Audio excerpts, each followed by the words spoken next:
My name is Reverend Carole Kiamah, and these are Thoughts of a Shaken Pastor Season 3. In this season, we've been talking about the school of hard knocks. How do we still keep faith even when we're faced by such difficult circumstances? And this stems out of the fact that there's been this whole move of reconstructing, people walking out of deconstructing, people walking out of faith and deciding that what they have held on as truth for so long is no longer true for them. And so the question became, is God only a God of the mountains? Is he able to see through some very difficult valleys? And today I want to introduce Jasper, my friend and co-singer, as he shares his own personal journey. Welcome, Jasper.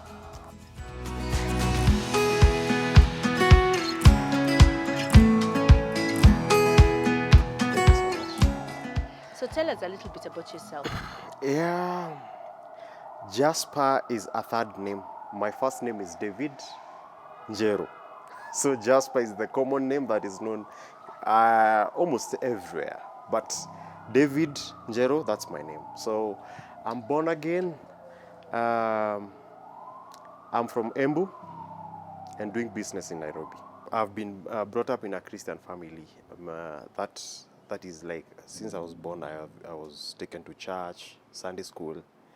So when I was in 1999, July, that's the time I was baptized. And like I've just been like serving in church as a young boy in the worship. Actually, one time when I was in high school, I would lead services when I come for holidays. Mm-hmm. Yeah, because my dad is a church elder, my mom is a singer. So I've been in church all through. And but now the experience of knowing God and all that was like in 2000. That is the time now I was able to understand the meaning of salvation, the sacrifice of the cross, That is the time now I came to understand better about salvation.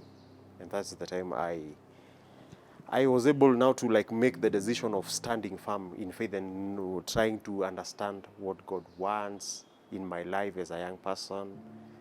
Yeah, and I've grown to this age. And how did you begin to sing? To sing? Singing. Okay, one thing, my sister, like one of my elder sisters, because we are many. So my sister was like a singer in church. And my bro too. So when I was growing, like in primary school, when they were in high school, they would come home like over the holidays and they would sing. They would practice what they would go to sing in church, like on Sunday. And I was interested with the music they were doing and all that. So for me, I came to realize that I can as well sing, but later, not that time when they were doing the practices and all that, because every time I would hear a song, I was interested to learn the song, and then when I go to sing, I would feel like, as in this is something that I can be able to do, like from my heart, as in I was not struggling. And again, now it was not even about singing the voice and, making, really about melody and all that. It was like every time I would sing, it would give me some kind of peace. Like that is the secret, even to date, because like when I'm so stressed and I'm down and all that, when I listen to the music or when I sing, I'm able to like get back my peace, and I'm okay. So I don't want to relate it like when Saul was having the demonic attacks and David would play his harp and the music, and then this guy would come down. To me, it happens the same. Like when I'm stressed up or when something is not really like fine, and I'm kind of having the tension and the anxiety and all that. When I sing, even if it is in the mind, like maybe if I'm not able to sing publicly and openly, but when I have a song in my mind and in my heart, it gives me a lot of relaxation and peace. So about singing, it is even not like that I realized, I can be able to sing. No, it is from like the longest time, like I realized myself, singing was something that would give me a lot of peace. So every time, like I can tell you, when I was in high school, sometimes I would sing, and then I don't know why people would think it was like I was becoming emotional, but it really is not about emotional. When I try to understand the weight of the song and how it was ministering in my heart concerning the relationship I had with God and how I felt the move in the song, I would sometimes find myself crying. But then I wouldn't, later, if somebody would ask maybe why, I wouldn't be able to explain why. But I felt that there is a way I was so released and I was just connecting with God and I was not able to control myself. And then I would find myself crying. But it is not something I can be able to explain. It is something that happens. It is something so spiritual I cannot be able to explain with my carnal mind. Like something I can be able to explain. So singing, it is not about making the melody. Now that one I've come to do because again now when you're a singer or when you start singing, obviously now you have to make it good.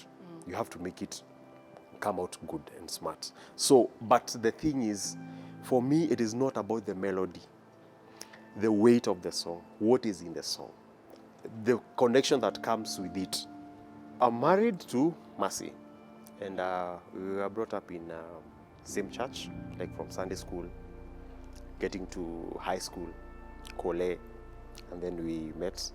And for me, I saw a very smart lady, very clean, and sensitive with how she's dressing and all that. She didn't have a lot of things she would be. So I spotted her, that is in 2017. That is the time I realized, this girl is different from other girls in church.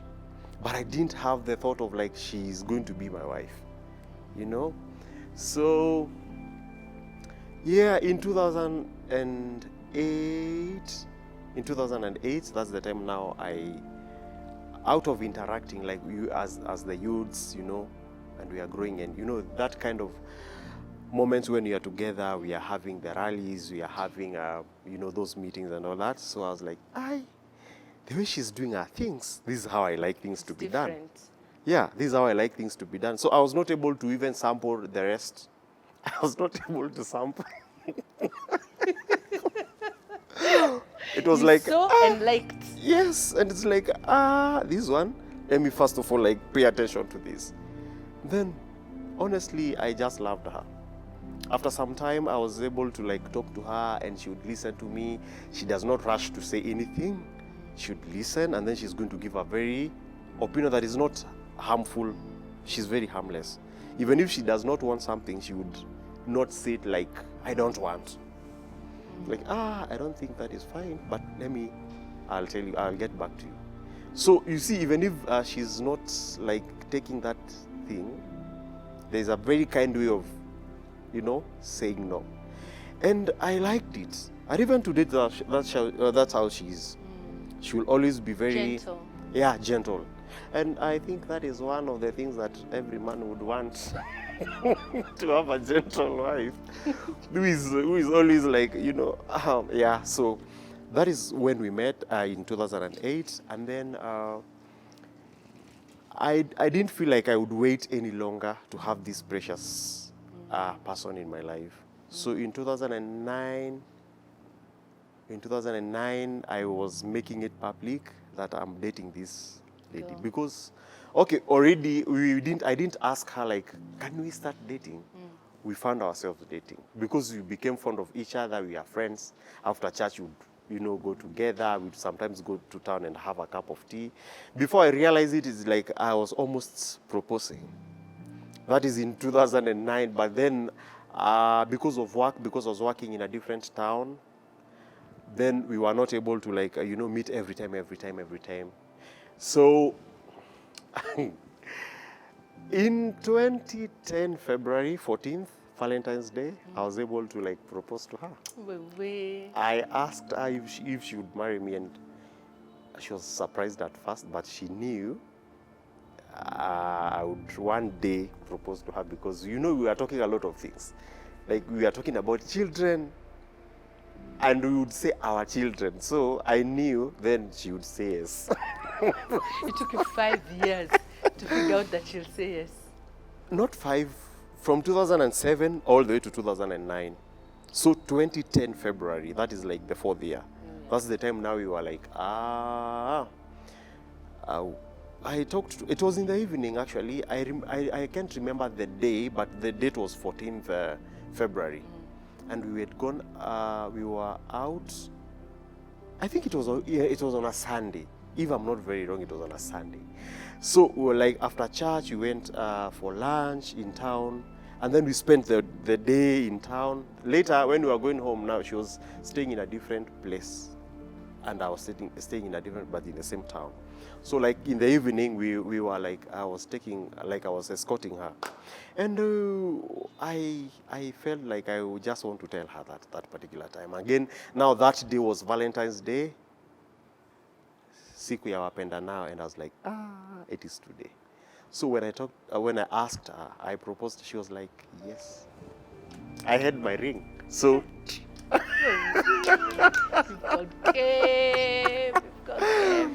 so for me, it was like I didn't struggle. For me, I think the love that we have even now, I think it was just from God. It wasn't something I would say I pushed or she pushed. No, it was like something from God. Yeah, so we started planning for the wedding. There were a lot of challenges here and there, but we were able to like manage and plan our wedding up to August 7th, 2010. Hello. So I became a husband. Oh. And life started. A lot of love, you know. We would talk, would sing, would dance in the house. Like in the evening, okay, everyone is back from work. So we are there, then we put some music, and we find ourselves dancing and all that. Would talk like stories and all that. But sometimes we would disagree. Like I remember the very first time we disagreed was the first Friday after our wedding. I can tell you for sure it was like crazy. So what happened is, that is a very funny story anyway, I need to share. It's quite funny. So my mom would make, because I was home, we were home, we were staying in the village.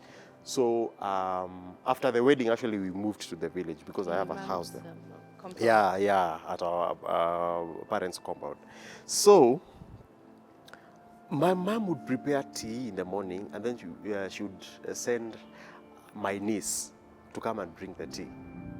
Now, that day, I don't know, that is like we had just come from the honeymoon, so we are there, and then the tea is brought by my niece.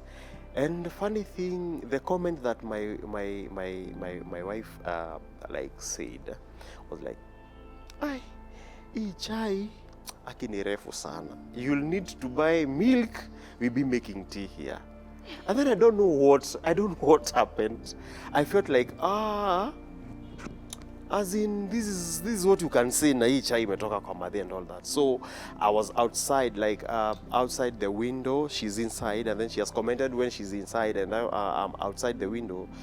Like we were now talking through as you know.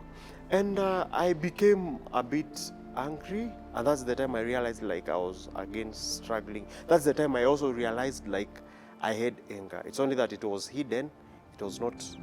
It had not come out. So I was trying to prove that she was wrong to say that. Then she's like, "I'm making sense, dude. We are married. It is not about your mom bringing tea and food. We are supposed to be cooking. I'm ready to cook.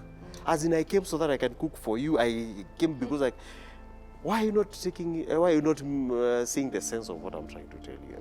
So that is how it was. But then obviously we agreed. We had tea, yes, but we agreed, and then we started cooking, and it was good. She was making a very good tea. It was not so... Yeah, it was not very, diluted and all that. Yes, so we moved from the village and went to town. We were trusting God for our child. We stayed a bit. Then in 2011, yeah, so like she was expecting like in the month of May, June, July, and the excitement that comes like just the other day you became a husband, now you're almost becoming a father. the excitement. They're trying to, work hard and be this dad, be this husband, trying to learn how to love, because again, sometimes you realize that it is not about like how you felt when you met. You're getting used to each other. There are challenges every day. There's business that you're supposed to run. There's jobo and all that. So, wow, we continued. Then she had complication in the first 8 weeks of pregnancy. She had complications. So, going to the doc, the issue was like she started bleeding. Yeah, it was really bad, and I was away. I was at work that particular time, and then she excused herself from work. She rushed to Hosi, but she had called me first. So she told me that I've been told that it is like it's like what, I don't know, it's called what, abortion, like I don't know, because it was now like threatening to get out. Threatened abortion or something, I don't know. So when she told me that, I was like, I told God, God, you have to save this child. It is my first child. I've never had one. I wouldn't want to lose. As in, I was pleading with God. I knew if it was the will of God, it would have happened. But I also believe that God had me. Those days, out of the love I had, I would pray and God would answer me directly. So, I had to close whatever I was doing. I was in a different town. I was doing some business there. So I was to go and meet her in Hosi. The time I was going, she's calling me and telling me, I've been told that I should go and then get washed. I don't know do what. And I was like, no, I should come. As in, why would they just be in such a hurry? They want to like do stuff when I'm not there. And then I said, no, it is not going to happen. We can go to another place, another Hosi, and we're going to like hear from another doc, because it can't be. And God is good, because that decision was really good. We went to another doctor. She's called Dr. Kiamah in Embu, a very good doc. So we went, and she was trying to do the test and all that. She said like we can like give you some drugs that you're going to take. You'll be fine. You come after like 48 hours, and everything is going to be okay. So after we went after the 48 hours, we were like, the baby is fine. The baby is fine, but you need to take a total bed rest. Like, you're not going to work. You only be like, you be in bed. And there are some drugs that she was given. So, number one, you call at work. Like, I've been given a bed rest that is going to be a total bed rest between now and the time I'm going to deliver. And I'm only 2 months pregnant. So, Jobo. Keisha. Now, it's fine. Her, she would, like, it's okay with Jobo. I have to do the business and I have to take care of her. By waking up very early, I prepare for breakfast and lunch for her, because I was trying to imagine if she would wake up, go and make lunch, there's going to be a problem. So it is total bed rest. So I'd do all that and then I would go. I did that for 7 months, every day. There's nobody, like, I didn't invite, because we had already moved from the village. We were now staying in town. I wouldn't call my niece or anyone to come. Like, I even didn't have a person to come and help me. So I would wash the clothes, I would cook, do the dishes, clean the house, and we were good. And when she was just about to deliver, obviously, it would now call for me to even like help her in taking a bath. And for me, I was taking responsibility with a lot of love. Actually, it was the best moment ever. I did something that I felt I was doing it to the person that I love, and it was really amazing for me. And then we were blessed with a baby on 29th of February, a rare date. Yeah, so he had a baby boy. Oh, wow. Yeah, and that is the story of how I met Mercy and the wedding and the baby. Yeah. No. And then, like you said, life happens. Yes. So how did life happen? Wow. Hey, life. life. Life is, you cannot predict about life. But if you trust God, there is a way you can always find an answer when things happen. Like for my case, the challenges about marriage weren't very fierce when they started. It was just mild issues. Like we are like, why are you coming like at this time? I expected that we would go somewhere together, all that. And then I'm like, we do not need to go together. You would have gone if you really wanted to go, But those were just simple issues. But now the major things happened. The very first thing that happened was like the business I was doing, my dad was doing the same business. So sometimes he would ask me to help him do. And then if I'm going to supply something, that the same item I'm supplying, it's the same my dad is supplying, and then he sends me with this item. So try to figure it out like this. Am I going to sell mine and tell my dad there was no business? Or I would supply my dad's items and then I would assume that there was no business, and yet I know I'm the one who is in the marketplace. I know that, it was really tricky, and she would not understand. Why don't your dad do his business and you do your business? Why? And I was like, now you want my dad to go all the way to, that town, and I'm going there. Why wouldn't I? We started like having issues there. Because according to the way it's supposed to be, and I can tell everyone who is like concerned about this, when you get married, it's always good to live and cleave. Honestly speaking, when you won't still hold the things that you are supposed to have left, and you want to carry them in your new life of marriage, it doesn't work. So you feel like you didn't really live and cleave? Yeah, I felt like I loved my parents so much as I loved my wife so much. So I would try to handle all these things. I would try to carry all these things. But I think I didn't get the right advice or counsel that I'm supposed to only cleave here and leave the rest. So that is where the first challenge came. And after we had those disagreements and all that, she started feeling like this guy is concentrating much on the parents, not us, me and the baby, her and the baby. So family of origin vis-a-vis this new nuclear. Exactly. But both of you were born again, born again, serving in church. Very born again and serving in church, and you are just blessed.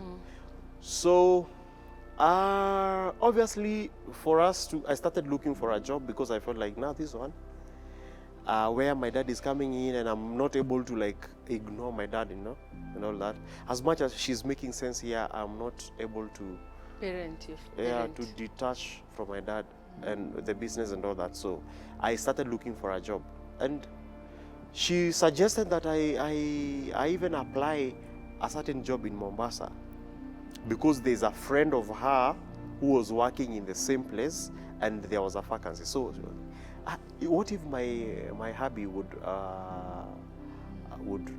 apply for a job over there? Do you think he can get? Sure, he should try. Then when I tried, I got the job. So we had to move to Mombasa. Life was good. There's no one who was like coming in the picture about my parents and all that. We were us, and it was good. By then, life was good. And then there was now the election that was supposed to happen in 2013. So we were in Mombasa in 2013, and before the elections come, she was supposed to come back to Embu. She was afraid, like, this place, according to the way things have been, like in 2007, was it 7 or 8, where there was post-election violence and all that. She was like, no, I don't need to be here, I need to be home.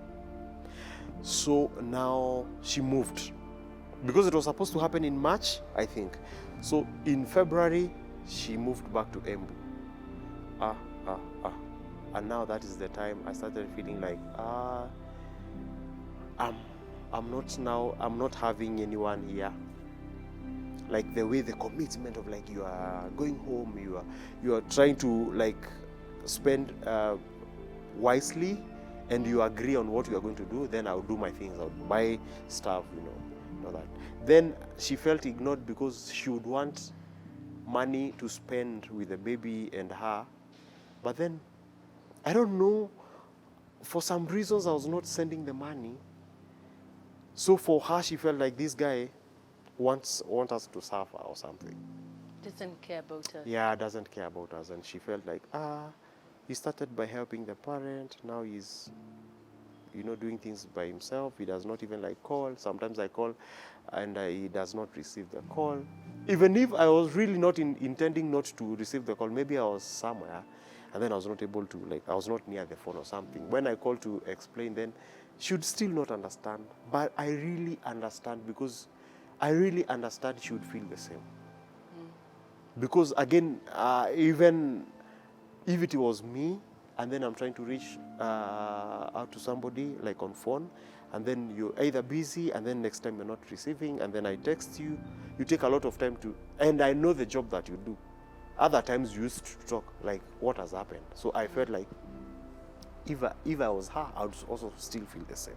So I understand now, I understand why she was behaving like that. And then one time my mom was calling me, like, when they had issues with my mom. You see, they are home now.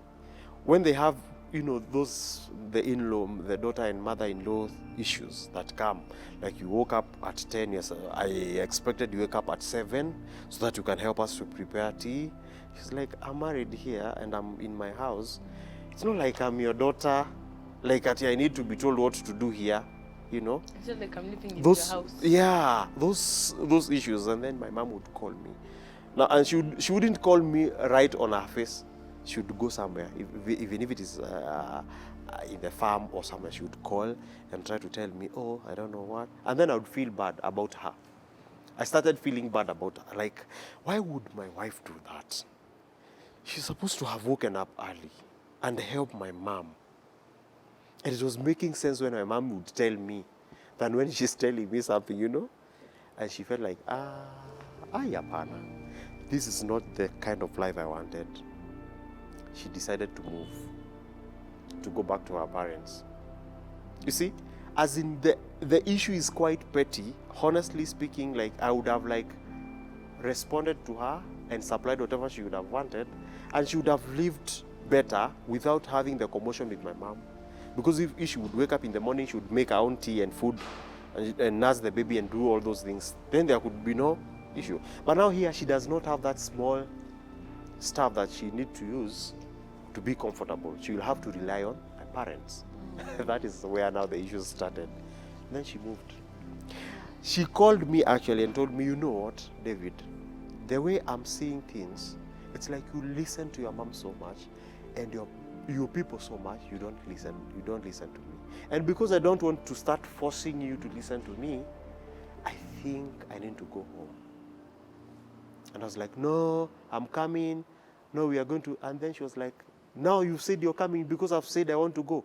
So if I would have said I'm going to wait until I'm so pressed with issues, you'd just be happy. No, I will go. And she left. My mom tried to stop her from going, and she was like, you know what? You see, you've been calling this guy, like, even in my absence. Like, you want to call him, you want to tell him stories, and he would listen. Bad. Yeah. What are you saying? I'm going. And she went.